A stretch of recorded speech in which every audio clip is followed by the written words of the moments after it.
Big shout to the Ghosts and the Ghost Sets. In this episode, we sit down with the national president of the Red Rum MC, Cliff, and we talk a little Jason Momoa. We talk about The Rock.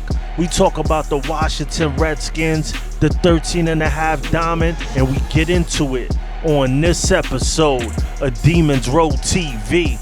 And oh yeah, we ghosting, baby.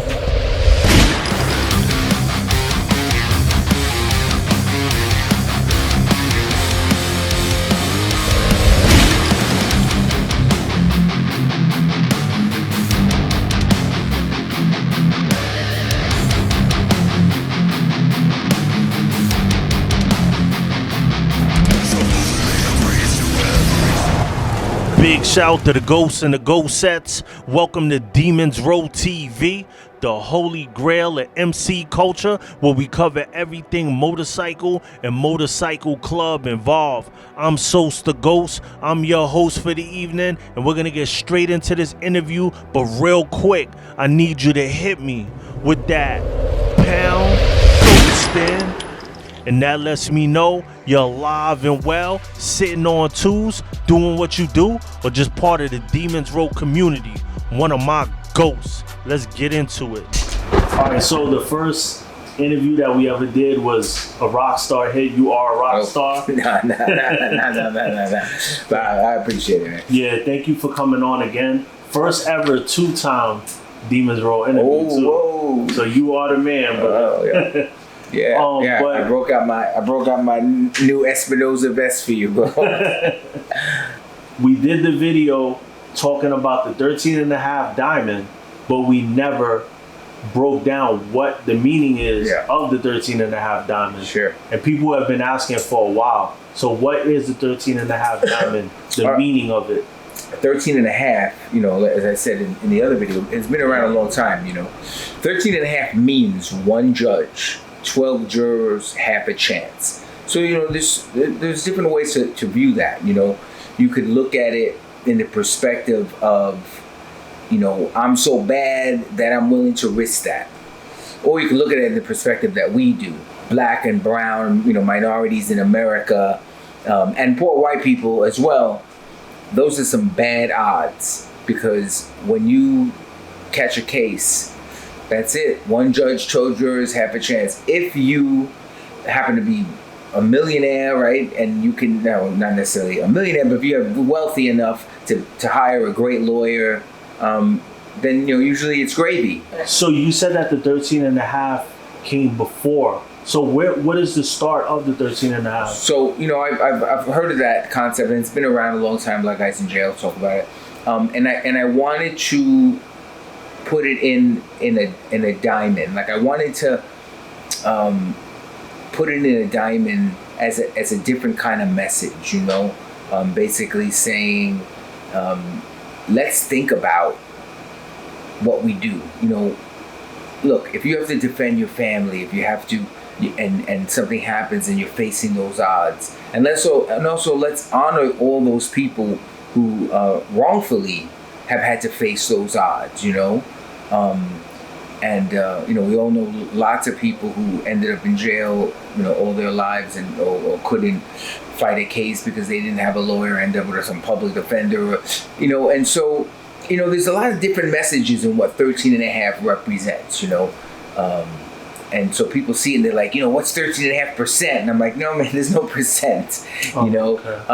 It by no means is a disrespect to the one percenters, right? Because we're both ex one percenters, right? Yeah. We live that life, it's just a different type of life. It's a different type of way of rolling, and so for us, it's that understanding. One judge, 12 jurors, half a chance. So think about, how you're rolling, what you're doing, and think about all those, before you who had to face that. How rough is it, because do you see other clubs struggle getting to put a diamond on that may not be a 1% diamond? Obviously, we know, like, that's going to cause trouble. But I've seen Christian clubs in California, different kind of diamonds. Out here, not as much.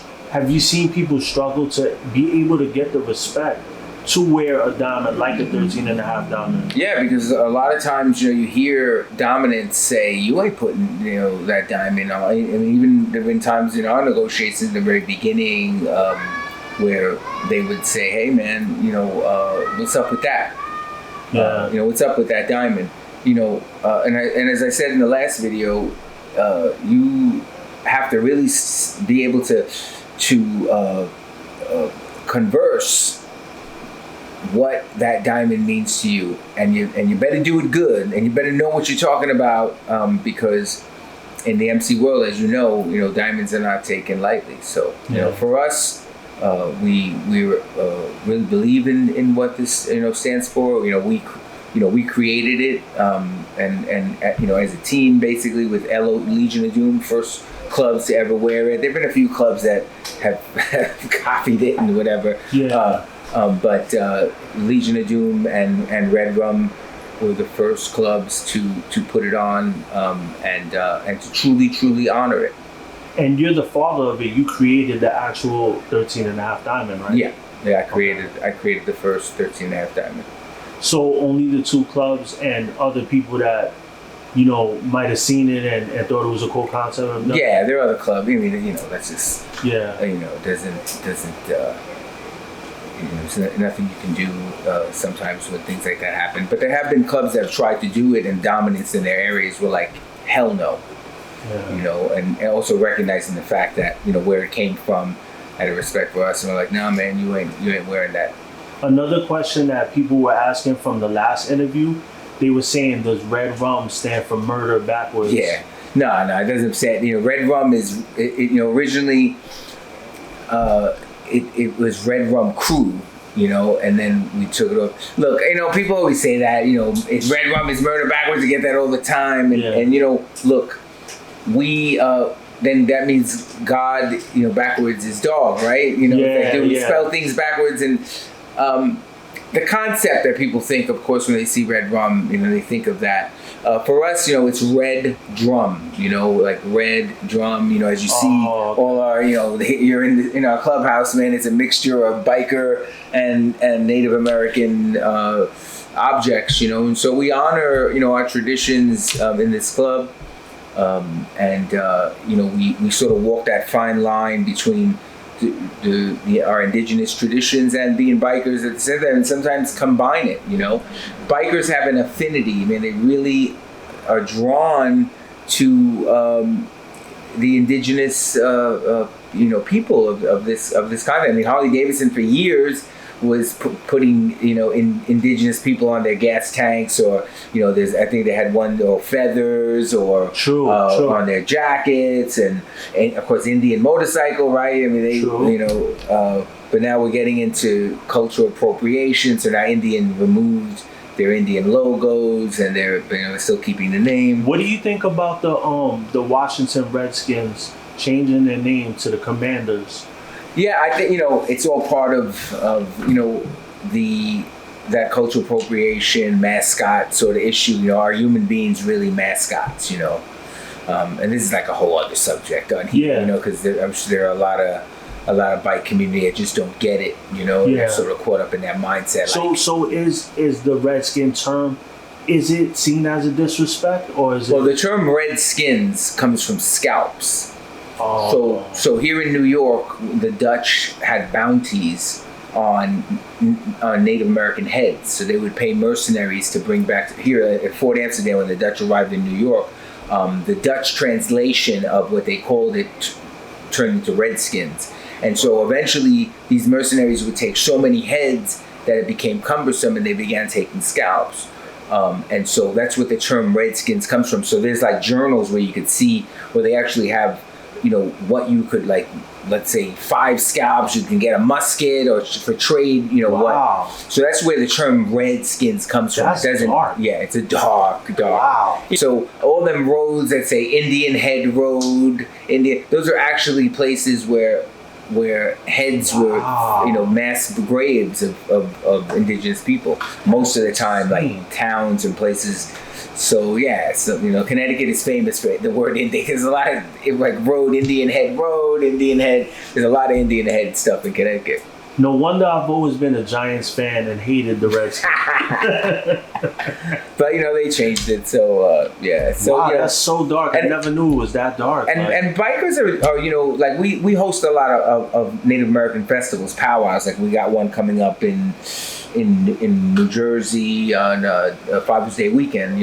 And you look out in the parking lot, tons of motorcycles. Not from our club, just that it's sort of you think of leather, you think of freedom, you think of indigenous people. Yeah. So yeah, it's sort of like it's all part of the same thing. The freedom of being on our bikes, and when we think of freedom, we always think of indigenous people. So. I see you guys like in the set around everybody else, but is there because I know if you look at LEMC stuff like that, they have their own set that's separate from where we would be at. Do you guys have an indigenous set where you is different indigenous clubs and you guys have your own stuff you do? There are some indigenous sort of things that when something happens in the indigenous community, all the indigenous clubs. There's a really nice out in California. There's a really nice Polynesian indigenous set where all the these Polynesian clubs and we join in that with them. We just got love for everybody. Yeah. And there are some indigenous clubs, in California more so than out here, But yeah, we're it's all the same causes, so just coming together and the unique thing about an indigenous club, and we have lots of guys who are not indigenous in the club, but they have a connection, whether it's to the planet or even to the spirituality of what we do. When we ride, for instance, I hit some sage, man. So a lot of times before a ride, we'll take our fan and smudge everybody and get that good blessing. And you don't have to be indigenous to get smudged, to get that blessing. And so, a lot of these things that we're doing, a lot of these practices, people are really embracing. So a lot of, non-native guys want to join the club, understanding that our missions are a little bit different. We're not a party club, we're not hanging around parties, and no knock to that, Yeah. I mean, I miss that life too, I was in that life for a long time, but, I have different, we have different priorities now.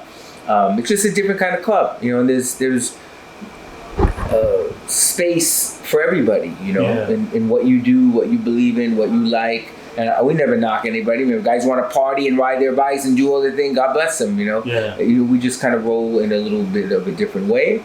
I think one thing that's very important that we should talk about too is after the last episode, people were saying that, wait, but he's Puerto Rican, I'm Puerto Rican also, and I feel that a lot of people don't understand about our roots being Taino Indians. Right. And I think it's very important to shed some light on that because they don't understand the indigenous roots. They think of Puerto Rican, they think of the Bronx or Brooklyn or something, right. and they don't think about our roots. So I would love for you to break that down because I mean, I'll always be Boricua from Brooklyn. Yeah. But I also have my Taino indigenous roots, my Quechua indigenous roots. And so those are indigenous roots that I follow as well. And so, the makeup of a typical Puerto Rican is all those three, right? Spaniard, indigenous, and African. Yeah.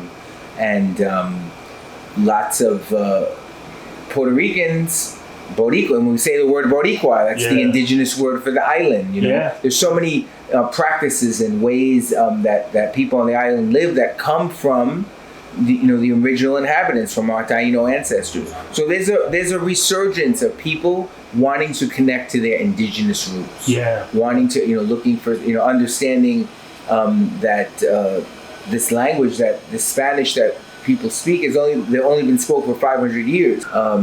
Understanding that this language that we speak, this Spanish that was brought to the islands, that was brought to South America, to Mexico, is a language that comes from Europe. Yeah. But the original language of the people that's only been 500 years. For thousands of years before that, people had their own indigenous language to their homeland. So people are becoming, a little more conscious and aware and want to connect to their indigenous roots, and that's beautiful. I try and honor all three of my roots. You know, my African roots, my Boricua roots, which is as close to Spaniard as I could get. You know, because I'm not Spaniard. But I love my salsa merengue too. But also I embrace my indigenous roots, and so that's kind of what completes me. So I know people will get at me if I do not ask you this question, but we did the video talking about Jason Momoa being a Hell's Angel. Is he a Hell's Angel? Is he not? Yeah. No, Jay's not. He's not patching over to. I'll tell you what. No, Jay's 100% Red Rum. He's in the club. There just were some things, but I'll tell you what I'm going to do. Jay's gonna come on with you. I'm gonna set up an interview. No way. You. Yeah, man. I already spoke to him, and so Jason's gonna come on. He's gonna give you some time and sort of explain. But one important thing that people need to remember, Jay is an honorary member of our club. But he's also an ambassador of this motorcycle thing. And he's also an actor, Yeah. And so, the way he has to move in his life is this is his craft. He's an actor. So if he gets up in situations that 5 different clubs come up to him and want to picture with him, that's just his job. That's his thing. But best if Jason speaks for himself. I was just with him in London last week, and so I think it would be best if he came on board with you and you guys chopped it up. I'll come on too. We could do it. Maybe do like a Zoom call because he's out there filming Fast and Furious, so he's gonna be out there for a little bit till like July, I think. So. I'll hit him up. I already mentioned it to him, and I showed him your video. So that's amazing. So I didn't want to say anything to you, but you know what? Speaking about him, I want to say that to the community, because we're talking to the whole community. I want people to embrace Jason, embrace people that have a spot in Hollywood or wherever it may be, but actually have a good heart and actually want to be involved with the culture in the right way. Like his heart is in the right place, and I want people to embrace that, not be haters. That goes on in every other culture. We need to keep that out of our culture and embrace and teach, Yeah. He's a human, so he needs to learn things too. Yeah, the teaching element in this is huge, and very often, unfortunately, in this culture that we're in, a lot of guys, the learning process, their first mistake can sometimes be their last mistake, Yeah. And it's a very unforgiving place. So, but he's very eager, he loves the culture. He loves, diving into it and really, doing his work and trying to figure this out and learn. It's a slow process, Yeah. But I think it would be best if Jason came on, spoke with you. Nobody does it better than him. Expressing himself, and then this way you guys have an opportunity to chop it up, and it'd be good for you. So you got Jason, and then I posted a video with you hanging out, and you had The Rock in the back. Oh, The Rock! Yeah. So is The Rock's not. The Rock's not. No, The Rock's not. Are we working on The Rock? No, I don't think The Rock is. The Rock will look badass in the cut. He would, man. Yeah, no, we're just all buddies. But The Rock is a good dude, and he also, he was up on Mauna Kea with us, and also has his love of the planet, and it's hard for them dudes, because they're navigating so many different things, Yeah. If they slip up in any sort of way, everybody, loses their mind, Yeah. But the fact is that, they're trying to do the best that they can, and in the ways that they can. Yeah. So, caring for the planet. I mean, Rock didn't have to go up to the top of Mauna Kea and spend the whole day up there and pray with the people and take care of the mountain.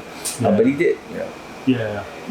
So, but yeah, I'll definitely. I'm gonna, as soon as I get finished with you, I'm gonna go ahead and I'll hit up Jason for you, man. Thank you, man. Thank you for taking the time to sit down with me Absolutely, again. my bro. I know you're a busy man. Yeah, I know you're Yeah. busy too, so I appreciate it. Yeah. And just ride safe, be safe.